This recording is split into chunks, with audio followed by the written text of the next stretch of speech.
Supreme court का एक बहुत इंपॉर्टेंट जजमेंट आया है in the case of GR Infra Projects Private Limited, wherein it is being held that department cannot issue show cause notice under Section 74 unless the department substantiate that there is fraud, willful misstatement and suppression of facts.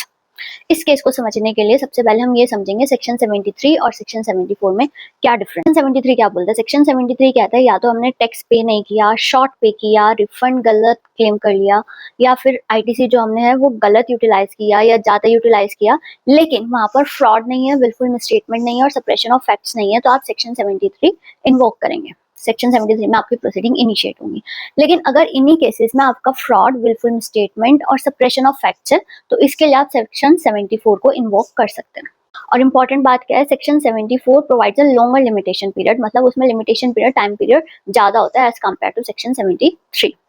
और usually हम क्या देखते हैं कि commonly होता है क्या है, डिपार्टमेंट जो है सेक्शन 74 कब इन्वोक करता है, कब इनिशिएट करता है, जब उसे लगता है कि सेक्शन 73 का टाइम लिमिटेशंस खत्म हो चुके हैं, सेक्शन 73 की टाइम लिमिट अब खत्म हो गई है, तो अब हमें प्रोसीडिंग इनिशिएट करने के लिए सेक्शन 74 में जाना पड़ेगा। और ये आयरनी है, हर केस मोस्टली केसेस में आपको यही मिलेगा। अब इस केस में क्या हुआ? इस केस में हुआ डिपार्टमेंट ने नोटिस में मेंशन किया फ्रॉड और कंसीलमेंट ऑफ फैक्ट्स।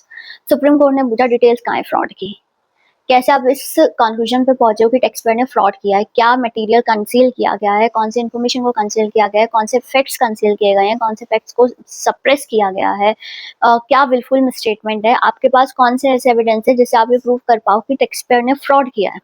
सिर्फ मैं एक नोटिस में लिख दूं फ्रॉड और सप्रेशन ऑफ फैक्ट्स, इसका क्या मतलब हुआ कि टैक्स पेयर ने फ्रॉड किया और उसका फ्रॉड प्रूव हो जाएगा? ऑब्वियसली नहीं।